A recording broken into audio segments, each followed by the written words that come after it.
Subscribe करें और bell दबाएं ताकि कोई खबर रह न जाए।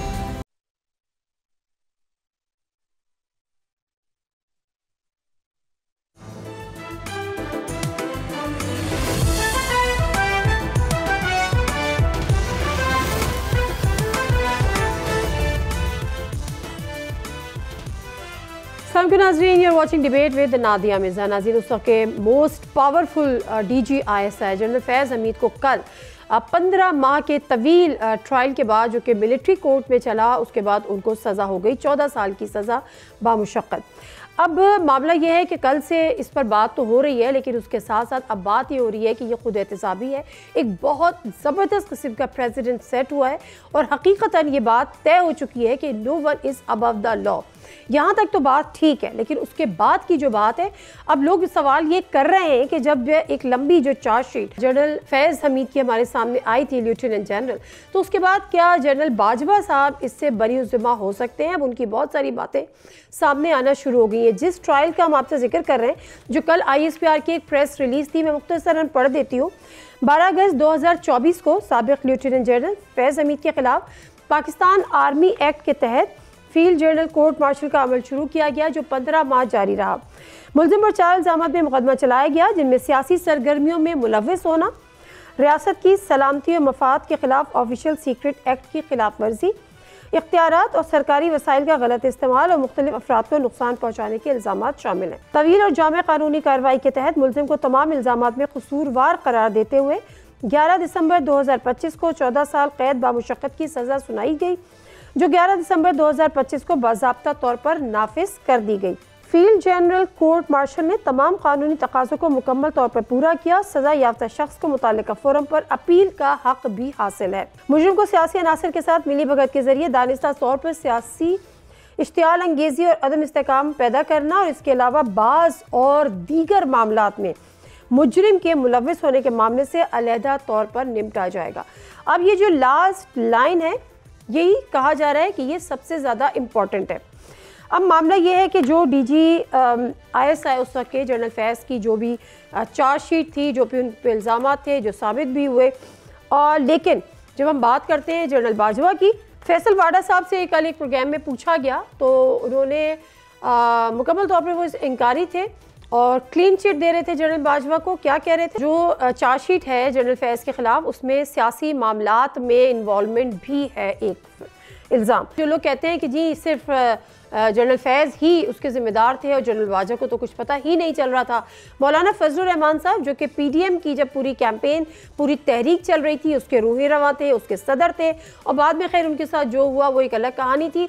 लेकिन नदीम मलिक साहब को जब वो इंटरव्यू दे रहे थे तो उसमें एक बहुत बड़ा इंकशाफ कर रहे थे। अदम एतमाद की तहरीक आई थी इमरान खान की हुकूमत के खिलाफ, वो जनरल बाजवा और जनरल फैज़ दोनों ऑन बोर्ड थे, उनकी तरफ से आई थी और सियासतदानों ने उस पर मोहर लगा दी। ये बात की है मौलाना फजलुर रहमान साहब ने। उससे भी कहीं ज़्यादा और संगीन इल्ज़ाम ख्वाजा आसिफ ने लगाया है। ख्वाजा आसिफ साहब कहते हैं कि साल 2022 में फ़ौज के नए सरबराह की तैनाती के अमल को जनरल बाजवा ने 8-9 दिन की वज़ाहत की, धमकियाँ दी कि मैं टेक ओवर कर लूँगा, मुझे एक्सटेंशन दे दें। जनरल कमर बाजवा कभी लालच और कभी धमकी देते रहे। आप तस्वुर नहीं कर सकते कि 8-9 दिन हम उनके पास किस तरह जाते रहे। तारिक फज़ल चौधरी साहब आज प्रेस कॉन्फ्रेंस कर रहे थे, वही बात कर रहे थे कि एक प्रेसिडेंट सेट हुआ, एक एग्जाम्पल सेट हुई, और जो कि इंतहाई खुशगवार और हौसला अफजाई। हुकूमतों को बनाया, हुकूमतों को गिराया। अब ज़रा इसका मुआवजा कर लीजिएगा। जनरल फैज़ हमीद के नाम से ये बोल रहे थे और मौलाना फजलुर रहमान साहब क्या कह रहे थे। प्रोग्राम का आगाज़ करते हैं। जी नज़ीर, मेरे साथ मौजूद हैं barrister Aqeel Malik sahab, state minister for law and justice, advocate Ahmed Uwais sahab जो कि सीनियर लॉयर हैं PTI, हाफिज़ एहसान अहमद खोकर साहब सीनियर लॉयर हैं। बैरिस्टर अकील मलिक साहब, आपसे इस बात का आगाज़ करती हूँ। लेफ्टिनेंट जनरल फैज़ हमीद साहब को सज़ा हो गई और फाइनली 15 माह के ट्रायल के बाद सज़ा हो गई, अनाउंस हो गई, 14 साल कैद बामुशक्क़त। उसको बड़ा अच्छा पॉजिटिव लिया गया कि जी एक प्रेसिडेंट सेट हुआ, फला फला सब कुछ। लेकिन इतनी बड़ी बातें जो इल्ज़ाम ख्वाजा आसिफ साहब ने जनरल बाजवा पर लगाए, ख़ासतौर पे कि जी आप मुझे एक्सटेंशन दें वरना हम टेक ओवर कर लेंगे, 8-9 दिन तक ये सब कुछ होता रहा। फिर फजलुर रहमान साहब का कभी मैंने चलाया जिसमें उन्होंने कहा कि जी उन्होंने हमें सब कुछ बताया कि तहरीक में एतमाद लानी है और ये करना है। बड़े चीज़ें हमारे अब सामने आ रही हैं। तो क्या हम ये उम्मीद करें कि जनरल फैज़ के बाद नंबर जनरल बाजवा का आएगा, ये फैसल वाडा की तरह कि जी वो बरी उज़्ज़मा इन तमाम चीज़ों से? बिस्मिल्लाहिर्रहमानिर्रहीम। नादिया साहब बहुत बहुत शुक्रिया। देखें, एक तो इस चीज़ को क्लैरिटी के साथ देखने की ज़रूरत है कि वो एक इदारे के सरबराह रहे हैं साबका, और उसी इदारे ने अपना खुद एहतसाबी का जो अमल शुरू किया है, जिसकी वाज़ेह मिसाल जो एक तारीख़ रकम की है फैज़ हमीद साहब के जो सज़ा हुई है, वो this in itself speaks volume. क्योंकि अगर उनकी बिहाइंड हिज बैक या उनकी नॉलेज में ना होते हुए जिस लेवल की या जिस किस्म की एक नेक्सस डेवलप किया गया उस वक़्त के वज़ीर आज़म इमरान ख़ान साहब के साथ, और बिल्कुल फिर पॉलिटिकल इंजीनियरिंग भी की गई, बेनिफिट्स भी ड्रॉ किए गए and so on so fourth, तमाम तो ये मामला हुआ। उस इदारे ने ख़ुद ये एहतसाबी का जो अमल शुरू किया है, ये वो इदारा ही जो उनके प्रिस्क्राइब्ड या सेट प्रोसीजर्स हैं वो ही उसको इनिशिएट कर सकते हैं, हुकूमत अपने तय नहीं कर सकती। क्योंकि अगर आप इसकी ममासलत देखें, ममासलत अगर आप उसकी जनरल परवेज़ मुशर्रफ साहब मरहूम के टाइम से अगर आप कर रही हैं, तो he had actually held the constitution in abeyance. वो तो आर्टिकल 6 वाला मामला तो उस तनाजुर में था, मैंने तो जनरल मुशर्रफ के माज़रत के साथ, यहाँ पे तो ऐसी सिचुएशन नहीं है। बैरिस्टर साहब, बैरिस्टर अकील साहब, आई एम सॉरी, मैंने तो जनरल मुशर्रफ साहब का नाम ही नहीं लिया। मैं तो ख्वाजा आसिफ साहब की बात कर रही हूँ, मौलाना फजलुर रहमान साहब की बात कर रही हूँ।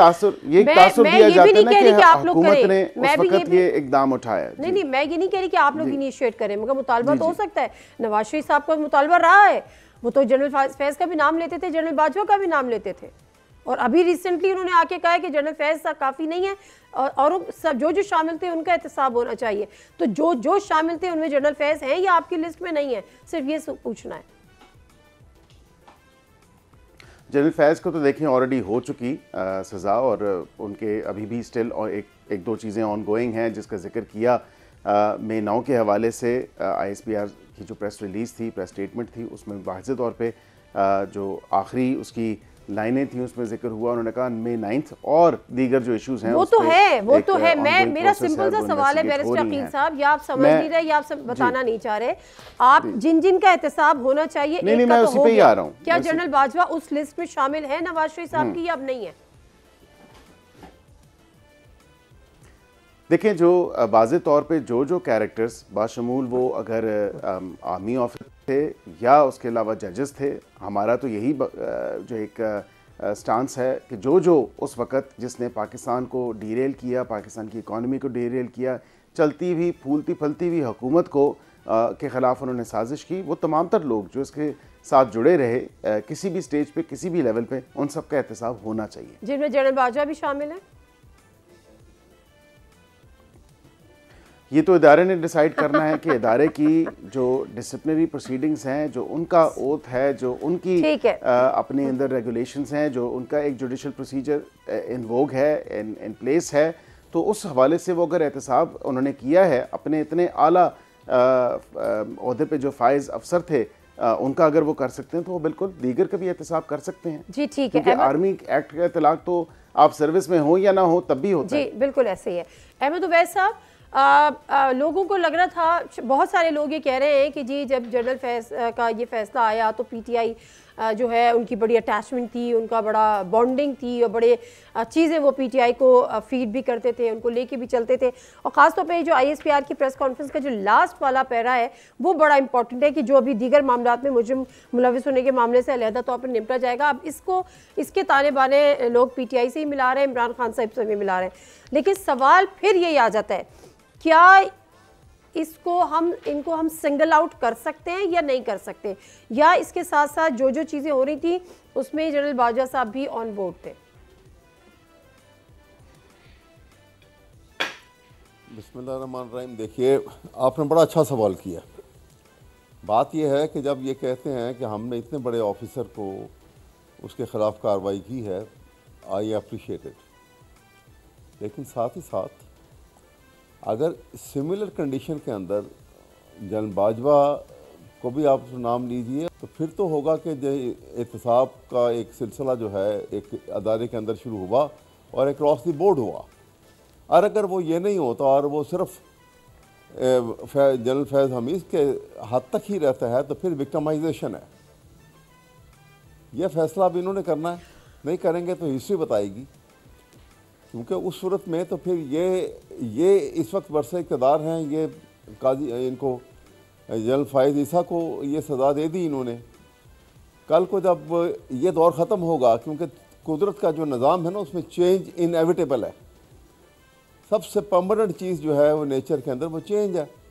फिर चेंज आएगी, जब चेंज आएगी चाहे वो 5 साल पूरे करके आती है, पहले आती है, कब आती है, लेकिन उस चेंज की सूरत में फिर इसी तरह से एहतसाब होगा और फिर जो मुलव्वस पाए जाएंगे सियासत के अंदर, हाजिर सर्विस भी उनको भी अच्छा, उनका भी बड़ा कड़ा हिसाब होगा। वैसा वैसे एक बात सुने, इस तरफ चाल निकलेगा। वैसा एक बात सुने, एक तासुर ये है कि असल जो सज़ा मिल रही है ना जनरल फैज़ साहब को, कि रिटायरमेंट के बाद भी वो पीटीआई के साथ, पीटीआई की क़यादत के साथ नत्थी रहे, और कुछ लोग उससे ज़्यादा 9 मई के भी जो ताने बाने वो भी उन तक जाते हैं, उसकी प्लानिंग कह लीजिए, उसकी एग्जीक्यूशन कह लीजिए।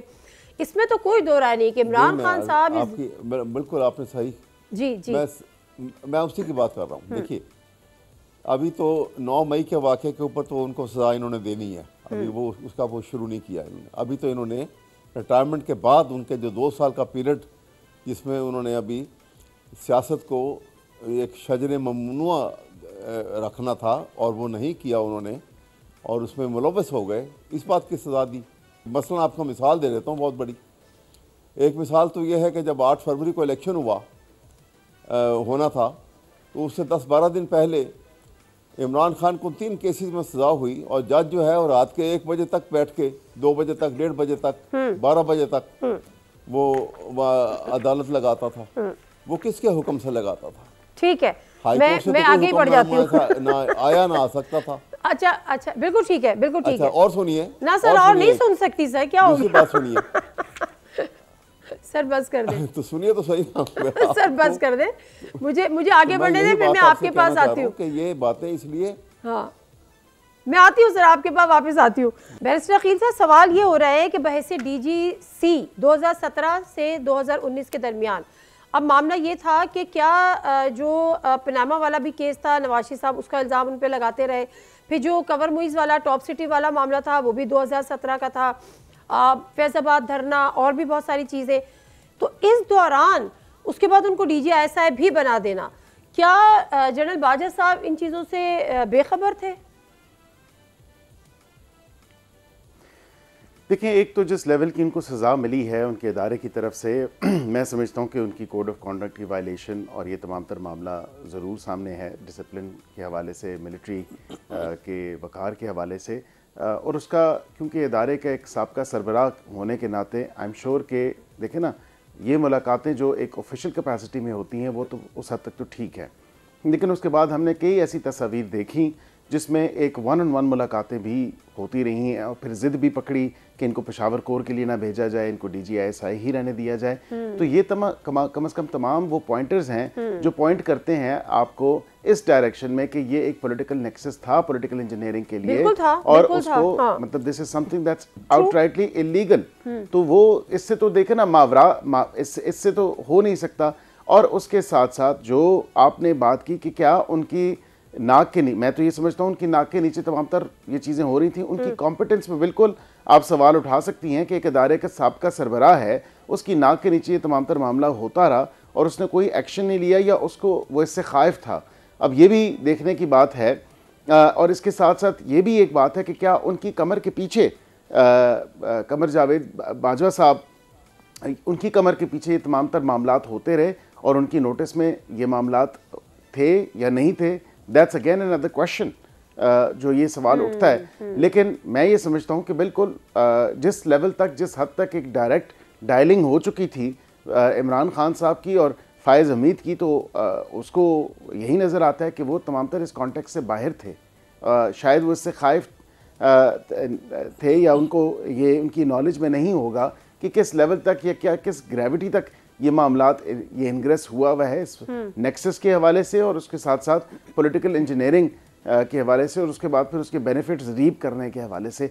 तो is yet to be seen, लेकिन ये इदारा खुद जो है उसको प्रोब करे और देखे कि क्या उनकी नॉलेज में था, क्या उनके कोई इन्वॉल्वमेंट थी या नहीं थी। This is not for us to comment, ये तो इदारे ने खुद डिसाइड करना है as per their own set procedure और ठीक है, मैं रेगुलेशंस और लॉज हैं। ठीक है, बिल्कुल दुरुस्त आप कह रहे हैं। अहमद ओवैस साहब, अब जिस नेक्सस की बात बैरिस्टर अकील साहब कर रहे हैं उसको तो नहीं जुटलाया जा सकता ना। हमने देखा था कि क्या कुछ हुआ जब एक DGISI का नोटिफिकेशन हुआ, वहाँ से नोटिफिकेशन हुआ, उनको रोकना है, उनको करना है, 2028 तक का प्लान था, बड़ी सारी लंबी चीज़ें थी। तो अब कहा यह भी जा रहा है, बल्कि फैसल वादा साहब कह रहे थे आपके बड़े पुरानी देरीना साथी कि जी वो वादा माफ गवाह बन जाएंगे इमरान खान साहब के खिलाफ, और फिर इमरान खान साहब का जो केस है अब वो भी मिलिट्री कोर्ट में चलेगा। अहमद ओवैस साहब, देखिए पहले तो बाजवा साहब की, अभी अकील साहब से आप बात कर रहे थे ना, तो मैं आपको ये बताऊं कि उनके ऊपर तो एक चार्ज, तो आपको याद होगा गुजरांवाला में जब एक जलसा आम था नून लीग का, और उसमें एक बड़ी स्क्रीन के ऊपर नवाज शरीफ साहब जो यहाँ से बीमार बन के बाहर चले गए थे और वहाँ उन्होंने उसको एड्रेस किया, उसमें उन्होंने बरमला उस पूरी बड़ी स्क्रीन पे उस जलसे आम को ख़ताब करते हुए ये कहा कि जनरल बाजवा आपको माफ़ नहीं किया जाएगा, आपने साजिश की नवाज शरीफ की हुकूमत को गिराने के लिए, आप सुप्रीम कोर्ट के जजिस को आपने मजबूर करके उन पे प्रिवेल करके दबाव डाल के मेरे खिलाफ फैसला दिलवाया। ये उनके लफ्ज़ हैं, आप वो स्पीच सुन लीजिए। और दूसरी बात ये कि अपने ओहदे का नाजायज़ फ़ायदा उठाते हुए जब वो गए हैं तो उनकी वाइफ के जो एसेट सामने आए, ये रिकॉर्डेड है, टीवी पे भी आए, सारे मीडिया में, वो 2.5 बिलियन रुपीस के थे और इनके अलग थे। वो कहाँ से आए? ये भी एक कंडक्ट है उनका। और उसके बाद जो उनका कंडक्ट पॉलिटिकल इन्वॉल्वमेंट का उससे ज़्यादा था कि एज ए आर्मी चीफ वो आर्टिकल उन्होंने अपने ओथ की वायलेशन की, क्योंकि ओथ में ये लिखा हुआ है कि आई शल uphold the Constitution of Pakistan, I shall preserve, protect and defend the Constitution of Pakistan, and I shall not involve myself in any political activity. तो यहाँ पे जोड़ थोड़ में हुकूमतों को बनाने में और बनाने गिराने में जो अब तक सामने बात आई है वो बाजवा साहब का बहुत बड़ा हाथ था। इसी तरह से मैं आपको यही अर्ज कर रहा हूँ कि अगर आप अक्रॉस दी बोर्ड चलेंगे तो आपको बहुत सारे सीनियर ऑफिसर और भी नज़र आएंगे जो इस तरह से मुलविस थे, जो रिगिंग के प्रोसेस के अंदर थे, जिन्होंने रूल ऑफ लॉ को रूल ऑफ अथॉरिटी से बदल दिया पाकिस्तान में। देखिए हाँ, और जिन्होंने उसके अलावा अभी बैरिस्टर साहब सही फरमा रहे हैं, बैरिस्टर तो ये पाकिस्तान की हिस्ट्री है। बट चले बैरिस्टर अकील साहब, अब मुझे जरा मुख्तसरन पहले ये बताएगा, आप हिस्ट्री में क्योंकि पकड़ रहे हैं ना, पकड़ धकड़ शुरू की है, इसलिए मैं ये बात कर रहा हूँ। सही है कि ताकि हिस्ट्री में विक्टिमाइजेशन का नाम ना आए अदारे के साथ, अक्रॉस द बोर्ड इंसाफ का नाम आए कि उन्होंने किसी को माफ नहीं किया। बिल्कुल ठीक है, मेरा ख्याल है ये एक इससे बड़ा फायदा होगा। सर एक आगाज हुआ है तो हम अच्छे की उम्मीद रख सकते हैं। मैं एक ब्रेक ले लेती हूँ, ब्रेक से वापस आते हैं तो फिर कंटिन्यू करेंगे।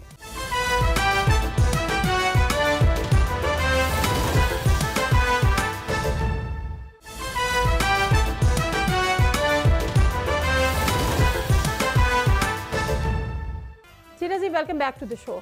बैरिस्टर अकील साहब, मुझे ये बता दें ज़रा कि अब ये जो सियासी जो मामला अब कहाँ तक आगे जाएगा, और जो 9 मई वाला मामला है या जो सियासी इश्तियाल अंगेज़ी और ये सारी शरअंगेज़ी जो अभी तय होना है, उसमें PTI का लिंक बनता है आपस में, कोई है इनका आपस की?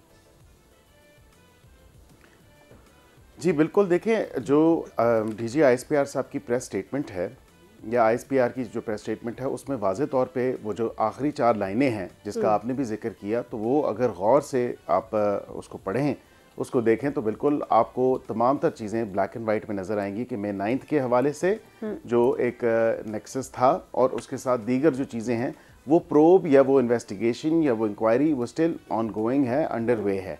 अब यहाँ पे ये बात देखें कि ऐसे कैसे मुमकिन हो सकता है कि एक शख्स जो कि इदारे के अंदर से हो और इतने बड़ी पोजीशंस पे वो रहा हो और उसका एक ऐसा नेक्सस और एक ऐसा ताल्लुक़ जो कि पॉलिटिकल इंजीनियरिंग के लिए इस्तेमाल किया गया हो या उन्होंने उनके अपने कोई नेफेरियस डिज़ाइंस हों जो उन्होंने मीट करने हों, तो उसमें ऐसे पॉसिबल हो सकता है कि 200 से ज़ायद मकामात जो कि आप और मेरे जैसे आम शहरियों को भी नहीं पता कि हिसास अदारों के जो मकामात हैं उनकी लोकेशंस क्या हैं, उनके कोऑर्डिनेट्स क्या हैं और वो कहाँ कहाँ वाक़ हैं। उसको फिर केयरफुली प्रिसिजन के साथ, कोऑर्डिनेशन के साथ और बिल्कुल एक तमाम तर चीज़ को देखते हुए उसको फिर कैरी आउट करना। और फिर उसके बाद वो अफसोसनाक वाक़या जो 9 मई का हुआ, 200 से ज़ायद मकामात पे इस जमात के लोग गए और वो आई एम श्योर कि एक इंटरनल हैंड ही था जो हेल्प आउट कर रहा था, जो असिस्ट कर रहा था इस तमाम तर सिचुएशन के हवाले से। मुझे तो ये लगता है कि फ़ैज़ हमीद साहब जो हैं वो इमरान खान साहब बनना चाहते थे और इमरान खान साहब जो हैं वो फ़ैज़ हमीद बनना चाहते थे। तो अब उनका जो मुस्तकबिल है वो तो आपने खुद ही देख लिया है, जो उनका हाल है वो आप खुद ही देख रही हैं। तो मैं समझता हूँ कि इस तमाम तर चीज़ में इन्वॉल्वमेंट ज़रूर थी, जिससे PTI ने इमरान खान साहब ने जो पॉलिटिकल इंजीनियरिंग की, जो पॉलिटिकल एक एग्जर्ट किया अपना पॉलिटिकल पावर को और उसके साथ फिर जो उसके बेनिफिट्स रीप किए वो भी आपके सामने हैं। तो चाहते तो वो यही थे और चाहते थे कि हम किसी न किसी तरह जो है ऐसी एक सिचुएशन क्रिएट करें 9 मई के अफसोसनाक दिन को, ताकि एक ऐसी सूरत हाल हो और फिर हम दोबारा जो है हावी हो जाएं। पर अल्लाह की ज़ात को कुछ और ही मंजूर था और एक इंसान प्लानिंग करता है और एक अल्लाह ताला से प्लानिंग होती है। नहीं हो सका। बिल्कुल आप दुरुस्त फरमा रहे हैं, बिल्कुल आप दुरुस्त फरमा रहे हैं। हाफिज एहसान साहब, आप मुझे सुन सकते हैं फाइनली? जी मैं सुन रहा हूँ। शुक्र। अच्छा, अब मुझे एक बात बताएं। एक तो पहले मुझे बताएं कि अभी ऑप्शंस क्या हैं बहैसियत कानूनदान, आप एज एन एनालिस्ट हैं, अभी ऑप्शंस क्या हैं हमारे पास जनरल फैज़ के पास, हमारे पास नहीं, जनरल फैज़ के पास अपीलों के किस किस फोरम पे अभी वो अपनी अपील कर सकते हैं? आज के बाद क्या है उनके पास? देखें नादिया, एक तो ये है कि वो उनकी जो सज़ा है वो सेक्शन 120 पाकिस्तान आर्मी एक्ट है उसके नीचे से अनाउंस कर दिया गया है। उसके बाद इस सज़ा को जो है वो chief of army staff confirm करते हैं सेक्शन 124 के नीचे जाके। फिर उसके बाद आप फेडरल गवर्नमेंट के पास एक पार्डन की एप्लीकेशन या अपील कर सकते हैं सेक्शन 131 के नीचे। फिर उसके बाद सेक्शन 133B जो है उसके अंदर जाके आप अपील कर सकते हैं, जो 40 दिन के अंदर कंफर्मेशन के बाद आनी चाहिए। उसके बाद अगर आप फिर भी मुतमिन नहीं है तो आप हाई कोर्ट के अंदर आ सकते हैं, फिर मुतमिन नहीं है तो आप सुप्रीम कोर्ट के अंदर जा सकते हैं, और फिर मुतमिन नहीं है तो आप सुप्रीम कोर्ट की रिव्यू जुरिसडिक्शन के अंदर जा सकते हैं। तो अभी 5 फोरम्स जो हैं उनके पास अवेलेबल है। बट बुनियादी तौर पे मेरा ख्याल है कि बात जो थी वो लीगल से होती होती ज्यादा जो है वो पॉलिटिकल की तरफ चली गई है। बुनियादी चीज ये है कि जनरल फैज के खिलाफ 2 चार्जेस आए हैं। एक आया है जो ड्यूरिंग द सर्विस आया है, और सर्विस का जो स्पेशल चार्ज आया है वो आया है टॉप सिटी से रिलेटेड, कि उन्होंने अपनी अथॉरिटी जो है उसका गलत इस्तेमाल किया। जो 2017 की आप बात कर रहे हैं, 22 नवंबर 2022 को जो रिटायर्ड हुए थे, उसके बाद जो चीजें वो आई है सेक्शन 26B के नीचे, कि उन्होंने पोस्ट रिटायरमेंट के बाद पॉलिटिकल एक्टिविटी में। अच्छा, पोस्ट रिटायरमेंट पे पॉलिटिकल एक्टिविटीज के चार्जेस हैं, अगर जो ड्यूरिंग सर्विसेज अगर जो एक्टिविटीज नहीं, ये पोस्ट देखें इस वक्त जो आपके सामने नादिया, जो फील्ड जनरल कोर्ट मार्शल की फाइंडिंग या जजमेंट आई है वो आई है पोस्ट रिटायरमेंट पॉलिटिकल एक्टिविटी के ऊपर, या टॉप सिटी का एक जो इंसिडेंट उसके ऊपर आई है। बाकी ना उन पे चार्ज लगा है, ना उसके ऊपर कोई फाइंडिंग आई है, ना उसके ऊपर जजमेंट आई है। और अभी भी जो पोस्ट रिटायरमेंट वाला है वो है 27 नवंबर 2022 से लेके 12 अगस्त 2025 तक जो उनकी पॉलिटिकल एक्टिविटी थी, जो लॉ के अंदर 2 से 5 साल तक वो किसी एक्टिविटी के अंदर डायरेक्टली या इनडायरेक्टली या किसी तरीके से आ नहीं सकते थे, उसके ऊपर प्रोसेस किया है। और उसकी जो फर्दरेंस के अंदर ISPR की प्रेस रिलीज है कि उसके अंदर जो चीजें ऐसी आई हैं कि जो डेफिनेटली कन्फ्रंट या क्रॉस एग्जामिन करके फाइंडिंग आई है ना कि आपने 26B की वायलेशन की है, उसकी फर्दरेंस के अंदर अगर कोई भी पाकिस्तान के अंदर पॉलिटिकल एक्टिविटी आई है, चाहे 9 मई के आई है, तो जो उस कोऑर्डिनेशन के अंदर था, ठीक है, वी गॉट इट, यानी पोस्ट रिटायरमेंट है सारे मामले, अगर उस नतीजे में पहुंच गए तो सब जनरल कोर्ट मार्शल दोबारा देता हूं आपको। जी अहमद उवैस साहब, देखिए ये अच्छी बात की इन्होंने कि ये जो फैक्चुअल पोजीशन बताई है ना हाफिज साहब ने जी, कि जो उनकी पोस्ट रिटायरमेंट जो उनकी पॉलिटिकल एक्टिविटीज़ में मुलविस होना बताया गया है और उस बेस के ऊपर उनको सज़ा दी है। तो हाजिर सर्विस जो हमारे ऑफिसर हैं जो वो इन्वॉल्व हुए पॉलिटिकल एक्टिविटीज़ के अंदर और उससे आगे बढ़ गए पावर शेयरिंग के अंदर एक तरीक़ेकार के पेश नज़र। मसलन पाकिस्तान में पाकिस्तान का आइन जो है वो ट्राइकोटोमी ऑफ अथॉरिटी की बात करता है और वो रूल ऑफ लॉ की बात करता है। रूल ऑफ लॉ को ख़त्म कर दिया इसमें कौन अहमद उवैस साहब, आपकी बात सही है और ये बात आप कह चुके हैं, लेकिन मैं ये चाह रही हूँ कि जो बैरिस्टर अकील साहब ने 9 मई, देखिए ना, मैं सर आपको बताऊं, नहीं सर सुने जब ना, आप क्रॉस द बोर्ड जाएंगे ना, देखिए सर जरूर जाए, लेकिन पहले 9 मई वाला तो जवाब दे दे। कम से कम आप ये तो देखेंगे ना कि क्या क्या जो बैरिस्टर अकील साहब ने आप पीटीआई पे बात की, एक तरफ आंखें बंद कर लें, एक तरफ आंखें खोल ना लें, करें ना, उस तरफ तो खोली हुई है, इस तरफ भी खोले ना, मैं ये कह रही हूँ। बैरिस्टर अकील साहब ने, मुझे 1 मिनट दीजिएगा। आपने अगर देखिए मेरी बात सुनिए ना, आपने कहा कि जी ये पोस्ट रिटायरमेंट के ऊपर ये अभी 2 साल का पीरियड इनका था जिसमें ये कोई पॉलिटिकल एक्टिविटी नहीं कर सकते थे, ये इन्वॉल्व हुए, लिहाजा उनको सजा दे दी गई। अब पाकिस्तान के आर्म फोर्सेस को जो तो इसका मतलब है कि वो इन्वॉल्व हो गए, सर वो इन्वॉल्व हो गए, सर सुने ना, वो इन्वॉल्व हो गए, उनको सजा दे दी गई। जिनके साथ इन्वॉल्व हुए उनका क्या होगा? उनकी वो नहीं, उनकी इन्वॉल्वमेंट जो है, उनकी इन्वॉल्वमेंट के ऊपर कोई सजा नहीं है, उनकी पकड़ तक उनकी नहीं है, उनको ये दे आर परमिटेड, ये बताइए ना, या तो कहें कि वो परमिटेड है, उनको इजाजत है। उनको इजाजत, सर देखिए ना, आप नहीं, आप वन साइडेड माजरत के साथ बात कर रहे हो अहमद उवैस साहब, आप इनकी तो बात कर रहे हैं, आप दूसरी तरफ बात नहीं कर रहे। इतनी बड़ी पाबंदी है, आप इतनी बड़ी पाबंदी लगा रही हैं कि जो बंदे, और आप आइन के मुताबिक आप उनकी मिलिट्री एक्ट के मुताबिक बात कर रहे हैं, दुरुस्त है कि 2 साल की पाबंदी रिटायरमेंट के बाद भी है उनके ऊपर, बहुत ठीक किया, अच्छा किया। लेकिन पाकिस्तान का आइन जो है वो ओथ जब लेते हैं फौजी ऑफिसर, सर आप पीटीआई की बात नहीं करेंगे, जिनके साथ इन्वॉल्व हुए, जिनको उन्होंने गाइड किया, जिनकी ईमा पर 9 मई के हमले हुए, 200 जगहों को पॉइंट आउट किया गया, उनके साथ नहीं हुए। देखिए ना, आप उन पे कोई बात नहीं करना चाह रहे। देखिए मैं आ रही हूँ आपके पास हाफिज साहब, आप मुझे बात करने देना पहली पूरी, फिर उसके बाद अकील साहब बेशक जितनी मर्जी बात करें। मैं आपके सामने जो बात कर रहा हूँ वो ये बात कर रहा हूँ कि ये पाकिस्तान में कभी ऐसा हो सकता था कि हुकूमत जो है वो हारे हुए लोगों की बन जाए। पीछे कौन ऐसी कोई फोर्स थी जिसने अदालतों को भी बांध के रख दिया? सर बहुत कुछ होता रहे 2018 में, सर नहीं सर, हुकूमत की तो हमारी पाकिस्तान की हिस्ट्री क्या छोड़ दें? मैं 18 पे अटकी हूँ, आप 24 पे अटके, मामला सिर्फ इतना है। इस वक्त आए आप ना सर, ना करें ना, आप पीटीआई की बात नहीं कर रहे, आप जनरल अफेयर्स की बात कर रहे हैं, आप उनकी बात नहीं कर रहे जिनके कहने पे ये 9 मई हुआ, जिस तरह से हुआ, जिन्होंने उनके साथ मिलकर सारा कुछ किया। नहीं, आप या तो कहना कि अक्रॉस द बोर्ड, आप या तो कहना कि अक्रॉस द बोर्ड आपने अकाउंटेबिलिटी करनी है, या अपने एक शख्स तो फिर विक्टिमाइजेशन होती है। नहीं, विक्टिमाइजेशन के ऊपर आप करेंगे तो अच्छा विक्टिमाइजेशन है। अच्छा चले, बैरिस्टर अकील साहब मैं आपसे जरा लास्ट कमेंट इस पे लेना चाह रही हूं। मैं ये बात कर रहा हूं कि देखिए, क्या हम ये उम्मीद रखते हैं, मैं ये चाह रहा हूं कि वो हीरो का इमेज जो है फौज का वो बरकरार रहे। अच्छी बात है, ताकि सबको नजर आए कि देखो उन्होंने किसी को नहीं छोड़ा। बिल्कुल ठीक है, मैं ये कहना चाह रहा हूँ, बिल्कुल ठीक है।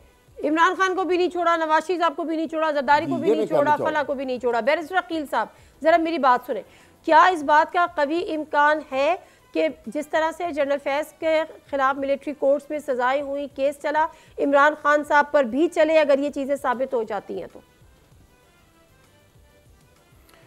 देखिए, ये तो इन्वेस्टिगेशन अभी ऑनगोइंग है इस हवाले से, और अगर उनका नेक्सस बिल्कुल वाज़ेह तौर पे सामने सबूतों के साथ, जो कि शवाहिद सामने हैं कुछ तो बादी नज़र में, लेकिन उसके साथ अगर डिटेल जो इन्वेस्टिगेशन चल रही है और उसमें वाज़ेह तौर पे नज़र आता है, तो ज़ाहिरी बात है इसमें कोई दो राय नहीं है कि ये पॉसिबिलिटी भी एग्जिस्ट करती है, क्योंकि अब तो आईनी बेंच ने भी कह दिया कि सिविलियन जो ट्रायल है वो मिलिट्री कोर्ट्स में हो सकता है। इसमें तो कोई ऐसी बात नहीं। तो आप ये कह रहे हैं कि इमरान खान साहब का जो ट्रायल है वो मिलिट्री कोर्ट्स में चल सकता है?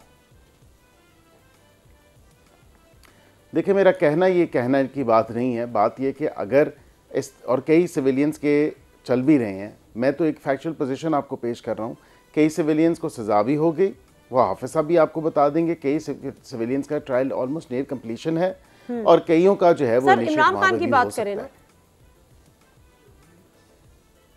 तो और मैं किसकी बात कर रहा हूँ? मैं तो वही 9 मई में जो लोग मुलव्वस हैं उन्हीं की बात हो रही है ना, और उसमें इमरान खान भी शामिल है जिनका केस मिलिट्री कोर्ट्स में चल सकता है। ठीक है, thank you very much barrister Aqeel sahab. Okay जी, बहुत शुक्रिया अहमद उवैस साहब आपका भी, हाफिज एहसान साहब, आप अकील साहब आपका भी।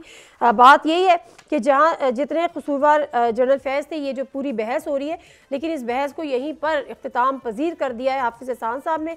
उन्होंने कहा कि उन पर 2 ही केसेस, एक टॉप सिटी वाला जिस पर उनको सज़ा हुई है, और जो पोस्ट रिटायरमेंट जो उनकी इन्वॉल्वमेंट रही है सियासी मामलात पर, उसमें इनको सज़ा हुई है। तो मतलब ये कि चूँकि इनकी जब हाजिर सर्विस वाले मामलात इनके नहीं हैं, तो फिर यकीनन जनरल बाजवा के भी नहीं होंगे। लेकिन इंपॉर्टेंट चीज़ ये है कि जब ये चीज़ें अभी मज़ीद आगे जाएंगी, जो ISPR की लास्ट पैरा है वो बहुत ज़्यादा इंपॉर्टेंट है, और बैरिस्टर अकील साहब का भी कहना यही है कि इस पर जो है वो इमरान खान साहब का जो केस है वो भी मिलिट्री कोर्ट्स में चल सकता है। प्रोग्राम से दीजिए नादिर मिर्ज़ा को इजाज़त। अल्लाह हाफ़िज़।